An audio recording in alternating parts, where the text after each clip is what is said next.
Y'all, I just thought about some stuff, and please, no matter what it is you believe, please watch this video all the way through. Please take a second and watch it because I'm really curious to see how y'all feel about the things I'm about to say. Let's have a dialogue.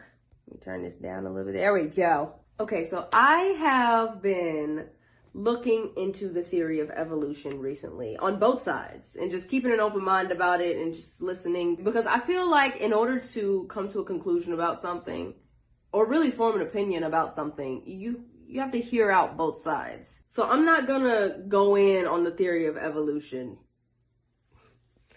today. I'm not going to do that. We don't need to do that. I want to talk about what the theory of evolution doesn't cover. The most important part of life for humans. Consciousness.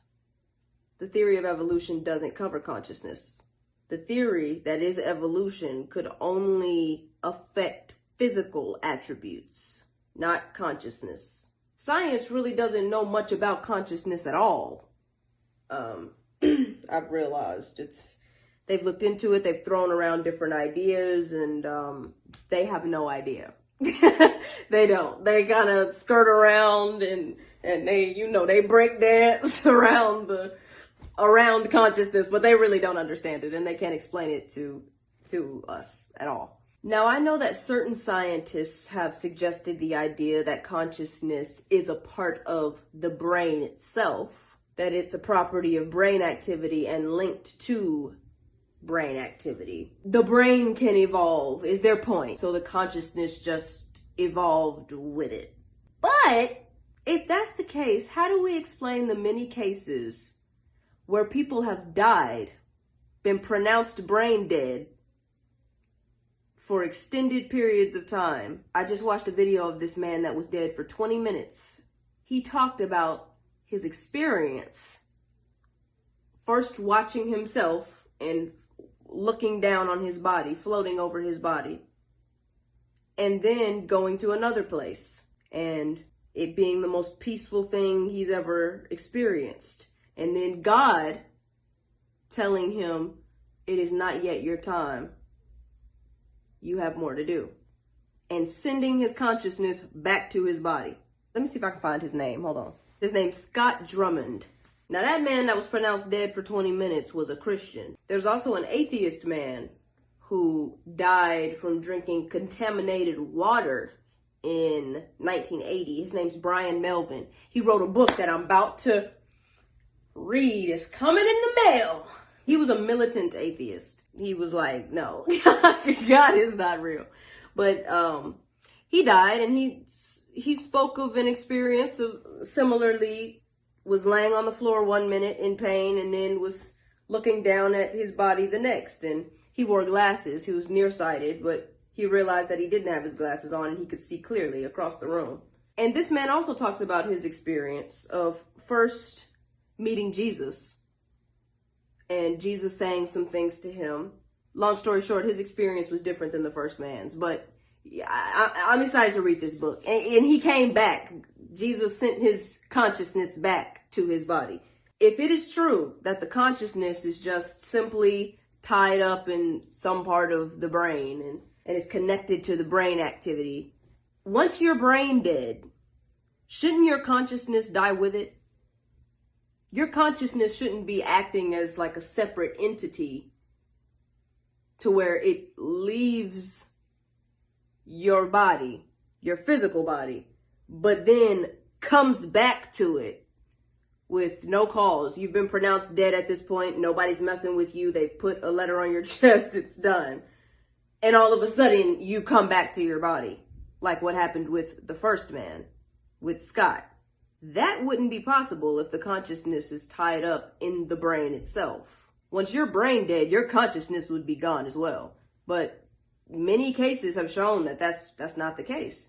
A lot of people have been pronounced brain dead for, extended periods of time. And then their consciousness comes back to their bodies and they live out the rest of their life. So we know that consciousness is separate from our brains, our flesh and bone organs. It's something else that evolution doesn't know anything about, can't explain to you, doesn't cover. What is consciousness? Where does that come from? I know that a lot of people are going to say, well, I mean, it's the universe. Like, the universe is intelligent, and it is intelligent enough to be able to create all of this, to create our Earth, to create the solar system and our galaxy and the many other galaxies in our universe, and us as humans and animals and all life. What the freak? Yo. My light just turned off for no reason. What the freak? The freak was that? Back to what I was saying. I want to ask something. Just a very straightforward question. And this is just to start a dialogue about it. It's not to try and convince anybody or convert anybody or any of that.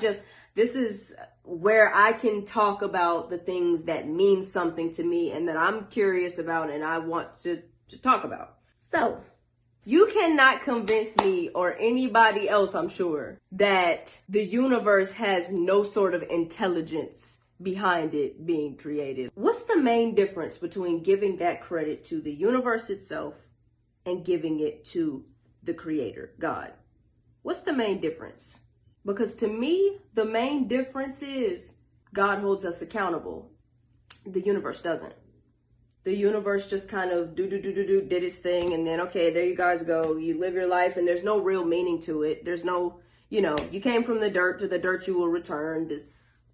When your heart stops beating and your brain goes dead, that's it. There's no consciousness. There's no anything. Intelligent design, higher power that has capabilities that we as humans do not have, to be able to create a universe, create galaxies, create our solar system, create planet Earth, create humans, create, animals and insects. That is God.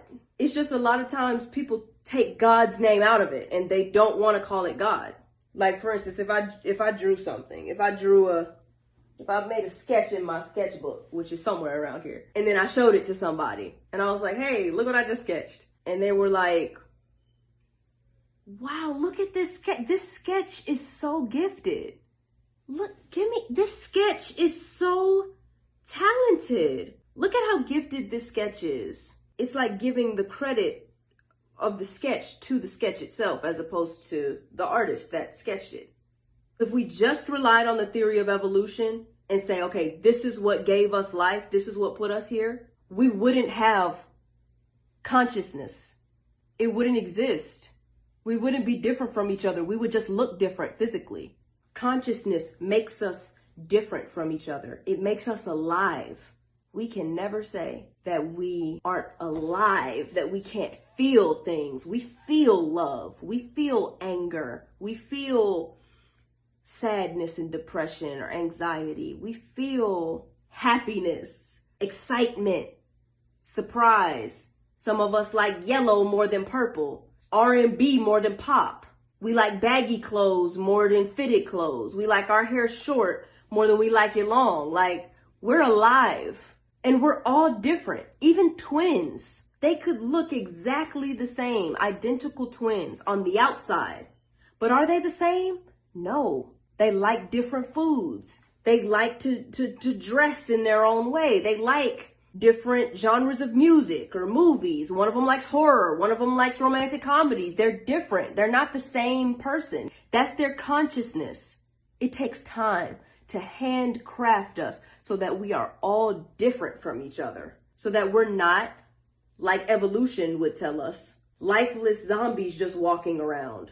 You can't tell me that an accident did that. That takes love. It's not just our physical being, our physical attributes that make us human. That's the least important part. Consciousness, that is the most important part of life. And science cannot explain to you what it is. It's because they've closed certain doors in their mind. They're not considering every possibility. Not for scientific reasons, but for personal reasons. That is why they cannot explain to you what consciousness is. And those exact doors that they've closed is where the truth lies. So with those doors closed, they're never going to find the truth. Consciousness is spiritual. We got to start asking ourselves what that means. Just some food for thought. Love y'all.